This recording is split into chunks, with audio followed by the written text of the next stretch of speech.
중국 블록이 생각보다 위기가 오면 그러니까 나몰라라요. 서로 그냥 나몰라라요. 러시아도 그냥 조용하더라고요. 네, 그냥. 나몰라라요. 네. 여기서 가장 기스가 나고 데미지를 입은 국가는 어딜까요? 이 중국인 거예요. 트럼프는 보여준 거죠. 이 봐라.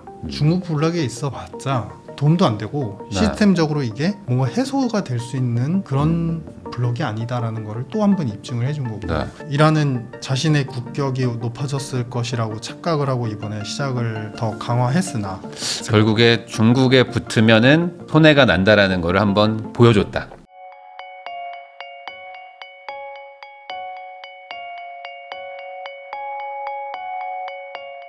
안녕하세요. 부익남TV의 부익남입니다. 요즘 전 세계가 혼란스럽죠. 전쟁도 부쩍 늘어나고 트럼프 대통령의 그 한마디 한마디에 또 시장이 요동치는 그런 현상도 계속되고 있습니다.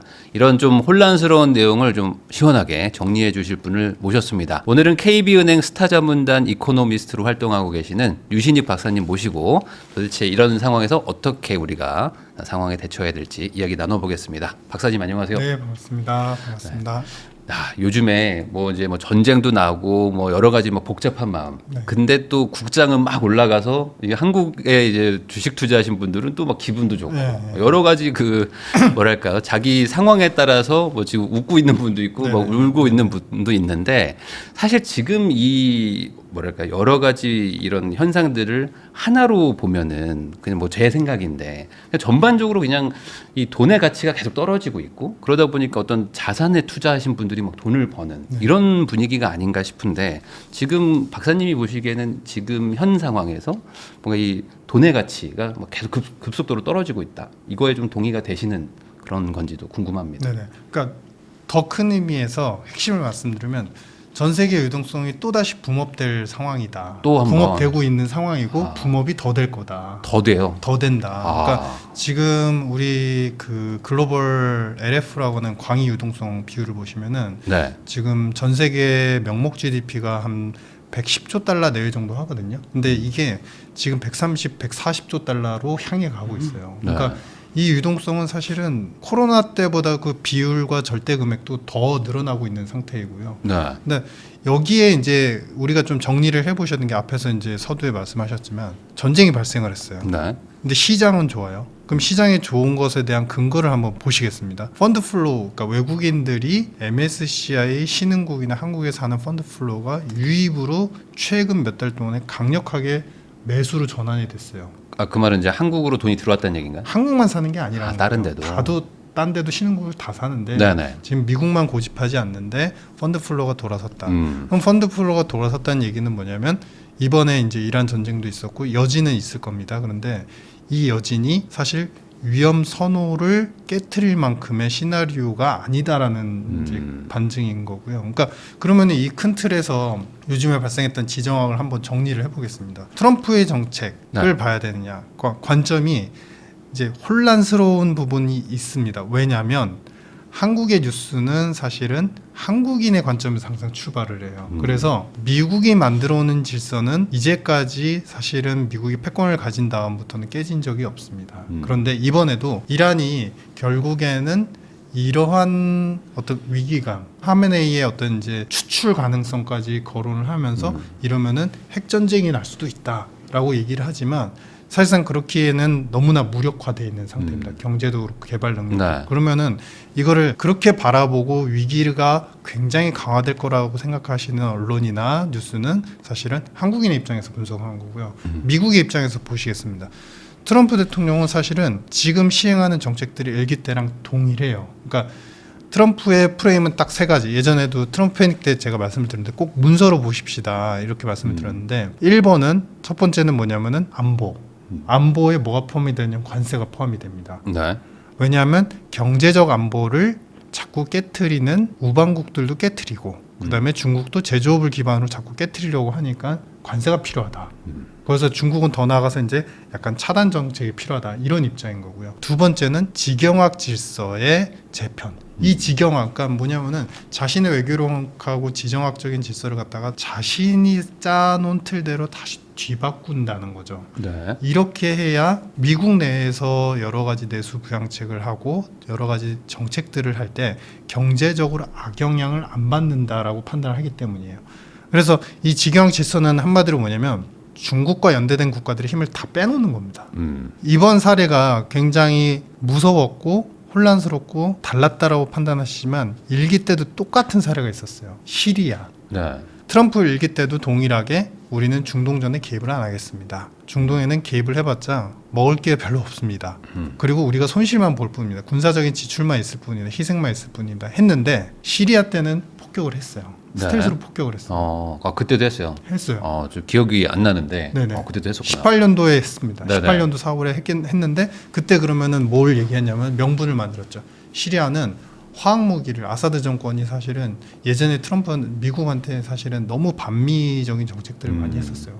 뭐 이라크 전쟁을 할 때도 왜 당신들이 중동전에 와가지고 네. 왜 우리 쪽에 개입을 하느냐 하면서 비난을 했고 제일 결정타가 있는 거죠. 결정타가 뭐냐면은 중국하고 굉장히 협조적인 거예요. 네. 무역 관계도 협조적이고요.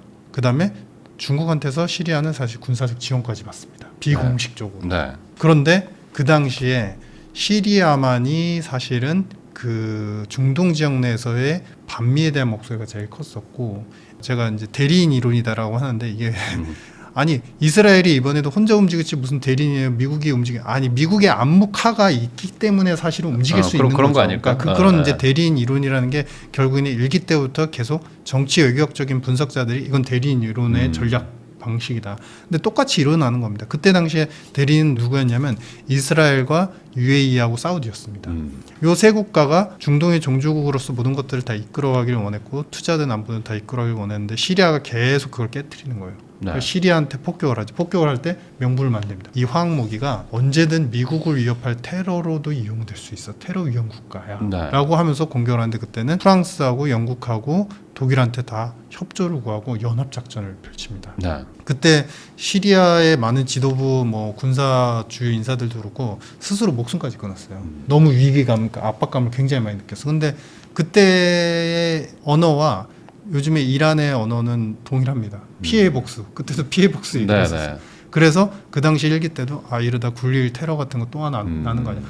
그 상황이 미국의 입장에서 보면 똑같다라는 거예요. 이거를 또 디테일하게 아니잖아. 이란은 호르무즈 해협도 통제권을 갖고 있고 원유 생산량이 훨씬 많고 중동에서 영향이 큰데 그렇게 바라보면요. 그렇게 바라보시면 틀린데 이번에는 어떻게 하다가 이렇게 된 것 같은데 미국의 입장에서 보면 시리아나 이란이나 거기서 도찐됐겠지라는 거예요. 그러면 이란은 이번에 왜 공격할 수밖에 없었느냐. 이란의 결정적인 요소를 보세요. 지금 그 IAEA에서 핵 농축 시설은 있다고는 했지만 사실은 그동안에 무기를 갖다가 개발할 만큼의 테스트, 그러니까 미사일을 개발할 수 있었는데 개발할 수 있는 테스트 경험이 없어요. 북한처럼 싼 사례가 없어요. 두 번째는 이 미사일을 개발만 하면 되는 게 아니라 미사일을 갖다 이동을 시킬 수 있어야 돼요.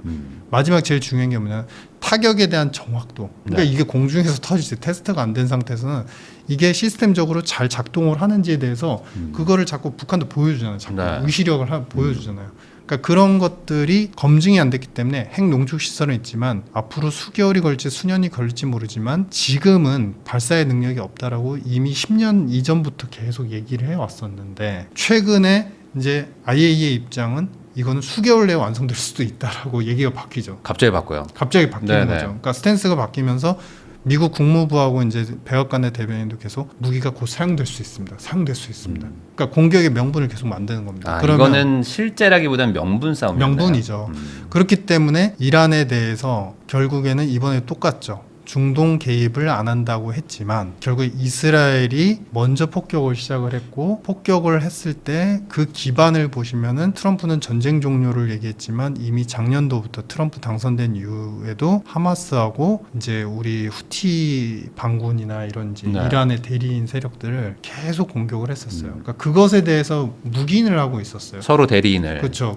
싸웠는데 묵인을 하고 있는 상태에서 이스라엘이 쏜 겁니다. 그러니까 이거는 미국이 인정하는 전쟁이고 이스라엘이 중동에서의 종주국으로서 미국이 삼은 것과 다를 바 없다.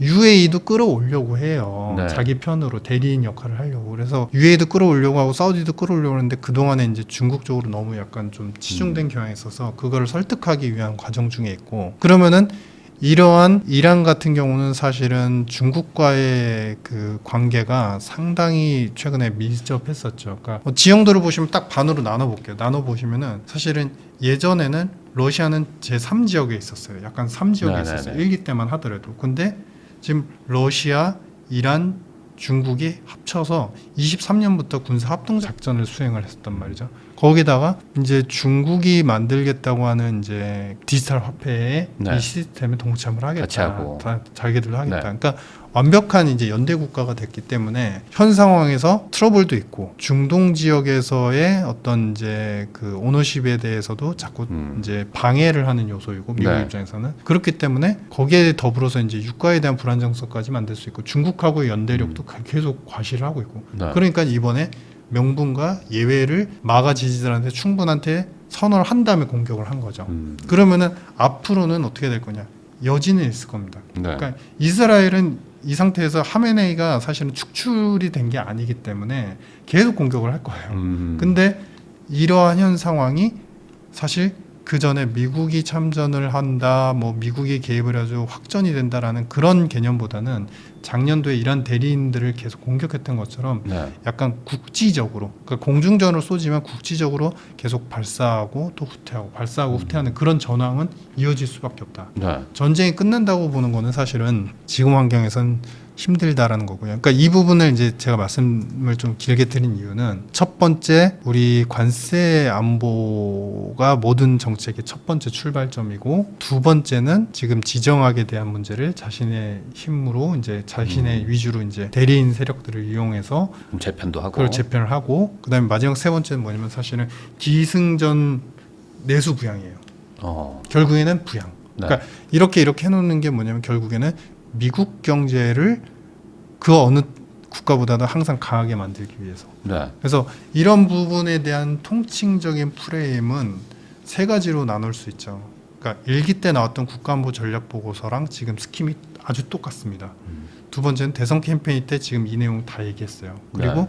스티븐 미란 보고서에서도 사실 동맹국들이 해야 되는 것, 미국이 해야 되는 것들에 대해서 이미 충분히 리포팅을 했어요. 그거는 이제 경제적 리포트는 아니고 약간 그 선언문이라고 보시면 되는데 이렇기 때문에 이렇다. 우리는 그래서 이렇게 할 거다. 이런 선언문이었는데 그거를 이제 다 합쳐서 보시면 그렇게 해서 결국에 경제적 안보 때문에 관세를 많이 매깁니다. 그러면은 트럼프의 입장 그리고 스티븐 미란이 거기에 동조해서 쓴 보고서를 보시면 거기에서 뭐라고 얘기하냐. 결국 자기들이 수없이 많은 돈을 풀 건데 그 부족한 부분을 사실은 관세 수입으로 메꾸면 된다. 네네. 그러니까 관세는 사실은 경제적으로 말하면은 이거는 소비재에 대한 비용이지 소비자들이 분담하는 비용이 사실은 그렇죠. 수입이 아니거든요. 네. 근데 수입이라고 정의를 내린 거예요. 그러니까 어찌됐든 수입이니까 우리는 매기겠다. 네. 동맹국들이 우리 돈을 다 벌어서 그동안 잘 먹고 잘 살았으니까. 그래서 그런 수입에 대한 요소, 그 다음에 두 번째는 뭐냐면은 이제 부양을 해야 되고 제일 중요한 게 지금 세율 인하죠. 우리나라에서는 지금 이 세율 인하, 그러니까 감세 정책에 대해서 그렇게 크리티컬하게 보지 않는데요. 지금 미국의 감세 정책은 17년도에 시행했던 텍스 컷 정책이 이번에 이제 만기가 돌아오니까 연장을 한다. 요렇게만 알고 계시는데 그 인하의 폭이 상당해요. 세금을 계속 낮춰주는. 네, 낮추면서 연장을 하는 거예요. 네. 그러니까 예를 들면은 예전에 초고소득 계층 같은 경우는 이 7분위 소득 분위로 나눠가지고 한 초고소득 계층 같은 경우는 49.6%의 세율을 매겼는데요. 네. 지금은 47%로 매깁니다. 그리고 낮춰주고 있네요. 낮춰주고 소득 수준의 범위도 늘려줍니다. 그러니까 예전에는 이제 부부 합산 소득 한 10억에서 11억 정도면은 49를 맞았는데 지금 부부 합산 소득으로 15억 정도면 네. 47%인 거예요. 그럼 많이 낮아진 거네요. 굉장히 많이 그래도. 낮아지는 네네네. 거고 거기에 더불어 세액공제까지 또 들어가고 더원 뷰티풀 빌이라는 이제 법안인데 여기에 포함되는 거는 중소기업 기업들은 사실은 세금 감면을 해서 그 미국의 재정 수입에서 그렇게 차지하는 비중이 크지 않아요. 20%도 안 됩니다. 그러니까 여기는 비중이 작기 때문에 더 많이 낮춰주고 세율을 줬다. 그러니까 이 정책을 하려고 일기 때도 요걸 하고 2년 동안 미국이 호황이 온 거예요.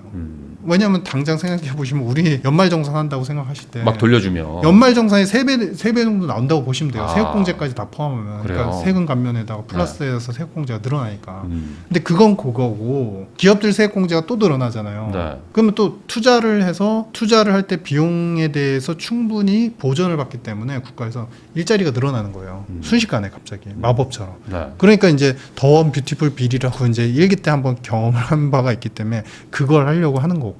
근데 그것을 함으로써 그러면 우리가 지경학적인 요소를 이거를 그냥 이 하나의 주제로 볼 것이냐 서브딕션으로 볼 것이냐 서브가 맞다는 거죠. 이렇게 해놔야 유가가 튈 일이 없는 거예요. 아. 유가가 튈 일이 없고 다른 원자재들이 물론 이제 금은 튀어 있지만 다른 원자재들이 과격하게 튀어서 돈을 풀어서 그것 때문에 예전에 바이든 정권 때 있었던 것처럼 인플레가 계속 가속화되는 그런 현상들. 그러니까 돈을 푸는데도 불구하고 사실 그렇게 효과가 없어지는 그런 현상들을 막을 수 있는 거죠. 그러니까 대외적으로 계속 안정을 시키는 거죠. 네. 자신의 뜻대로. 그러면서 자신은 셰어오일을 계속 지금 1등 생산 국가인데 셰어오일 계속 공급을 하는 겁니다. 네. 거기다 토지 임대까지 해가지고 기업들한테 채취해가지고 그 원유들 많이 뽑아서 생산해서 팔아라 이런 입장이에요.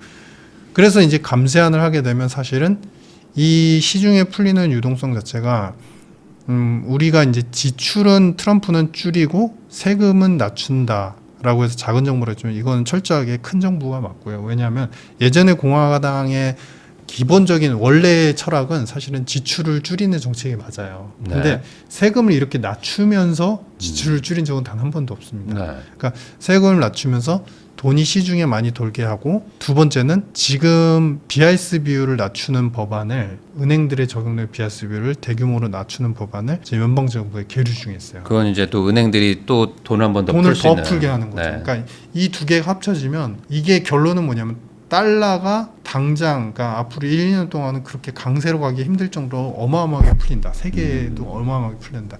그러면 이 돈들의 근원 세금 문제 뭐 이런 것들은 사실 6, 7월이 되면 이제 이미 7월 다 가까이 왔는데 부채안도 이미 이제 그 협상을 해야 되고 예산에 대해서 통과를 해야 되거든요. 그러니까 네. 여기에 대해서 이제 재정은 어떻게 할래?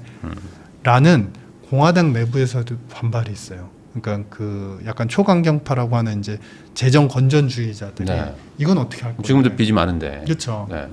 그러니까 이제 스테이블 코인을 가져오는 거예요. 왜냐하면은 이제 베센트 장관이 얘기를 했잖아요. 스테이블 코인을 법정 화폐와 준하는 화폐로서 이용을 하면서 이것을 발행해서 지금 시중에 미국의 M2가 유동성이 계속 쌓이고 있잖아요. 이거를 초기에는 요만큼 발행하지만 이거를 계속 발행을 더 해가지고 M2하고의 시가총액의 비율을 맞추겠다라고 얘기를 해요. 그러면 이거는 그냥 여기에 돈이 또 생기고 여기도 돈이 또 생기나 보다라고 하지만 미국의 입장에서 계속해 볼게요. 발행을 한 주체가 어쨌든 연방정부가 될지 페드가 될지 모르지만 어쨌든 미국이 주체가 되잖아요. 네. 발행을 하면은 코인을 발행하면서 그거를 누군가 구매하게 되면 그 돈은 미국에 쌓이잖아요. 그러면 미국의 돈은 가만히 있어도 발행과 동시에 2배가 되는 거예요. 네, 네. 총유동성이. 네.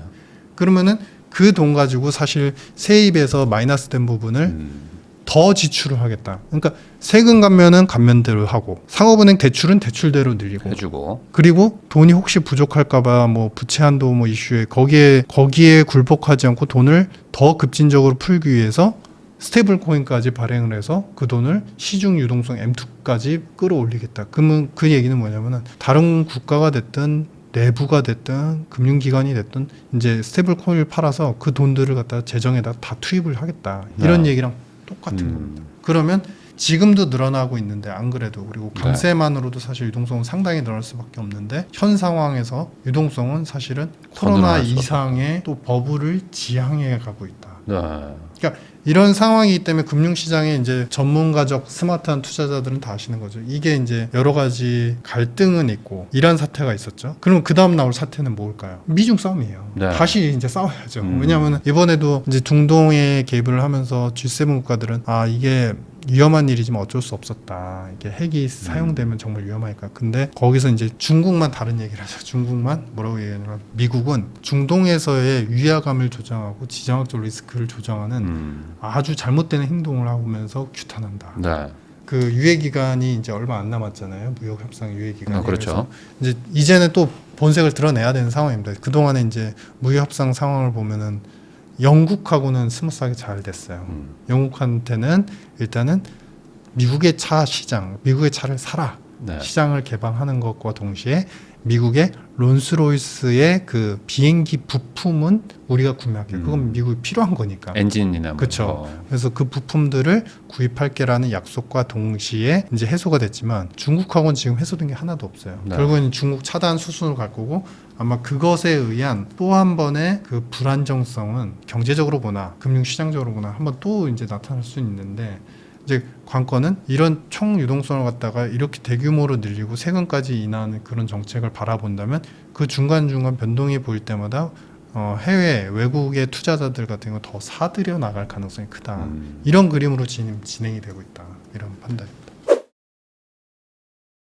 그러면은 지금 제가 박사님 얘기를 들어보니까 결국에는 이란에 핵이 있었냐 없었냐는 중요한 게 아니었네요. 그건 중요한 게 아니죠. 그냥 네. 그래서 지금 뭐 핵을 뭐 옮겼네 안 옮겼네 뭐 이런 얘기들 하고 있는데 그런 건 의미가 없었고 네네. 어차피 그냥 소위 말하는 이제 기강 잡기를 한번 한 거네요. 네, 그렇죠. 중동을. 네. 그러면은 이란 입장에서는 사실 생각보다 너무 맥없이 그냥 이렇게 뭐 휴전한다 이런 식으로 해서 생각보다 그 이제 일반적인 사람들 입장에서는 뭐야 뭐 옛날에 뭐 저렇게 막 뭐 하더니만 결국에 아무 힘이 없었네 뭐 이런 식인데 사실상 뭐 이제 이 정도로 그냥 마무리되는 그리고 약간의 국지전 정도만 네네. 뭐 지금 뭐 해협을 뭐 봉쇄하니 이런 얘기들은 이제 현실성이 좀 없다고 봐야 되는 거죠. 그러니까 이게 뭐냐면은 그 큰 틀에서 그렇게 보셔야 돼요. 그러니까 이게 중국 블록의 힘과 각국의 위상이 어떤지를 이번에 또 한 번 입증하는 근거였다는 거예요. 그러니까 네. 이란의 입장은 사실은 하메네이도 그렇고 당당했어요. 왜냐하면은 이란이 이제는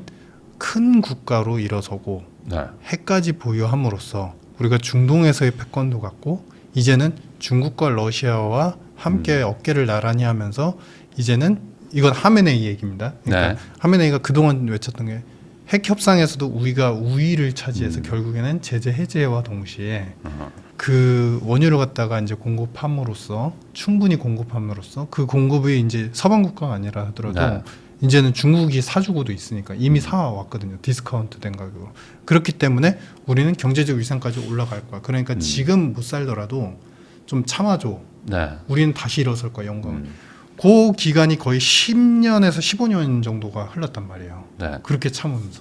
근데 그러는 기간 동안에 우리 이제 한국인들 입장에서 보면 아이 그게 도대체 얼마나 힘들고 화폐 가치가 거기가 얼마나 떨어진 건데 감이 안 오시잖아요. 네.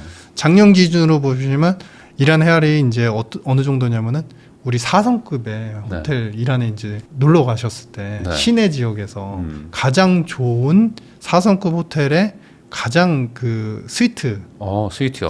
빌리면 네. 하루에 10,000원이 나오는 거예요. 10,000원이에요? 10,000원이요. 그러니까 대략적으로 감이 오십니까? 이게 몇백 대 1에 화폐 가치가 엄청 박살나 있네요. 몇백 대 1에라는 거고. 느낌은 못해도 한 40만 원. 네. 아무리 못해도. 최소 뭐 10만 원은 되겠지 15만 원은 되겠지만 이런 느낌인데 그쵸. 10,000원이에요. 그러니까 그걸 반대로 해석하면은 이란인들 입장에서는 사실 사과 하나 사 먹는데도 굉장히 많은 돈의 힘들겠네요. 지폐가 필요하고 이미 이란에서는 사실 그래서 뭐 이 비트코인이 뭐 이렇게 뜨기 전부터도 사실은 바이낸스를 상당히 이용을 했었다. 왜냐하면 이제 화폐 가치 변동이 너무 크니까 네. 차라리 바이낸스에 킵을 해놨다가 이렇게 꺼내서 쓰고 뭐 이런 이제 네. 정황들이 많았었고 그래서 그러면 뭐냐면 이렇게 하메네이가 꿈을 만들어놨는데 여러분 요번에 포인트에서 좀 느끼신 게 없습니까? 중국 블록이 생각보다 굉장히 강건하게 모이고 집적되고 미국을 대항하려고 할 때는 그렇게 굉장히 강력하게 외치지만 위기가 오면 나몰라라요. 서로 그냥 나몰라라요. 러시아도 그냥 조용하더라고요. 네, 그냥. 나몰라라요. 네.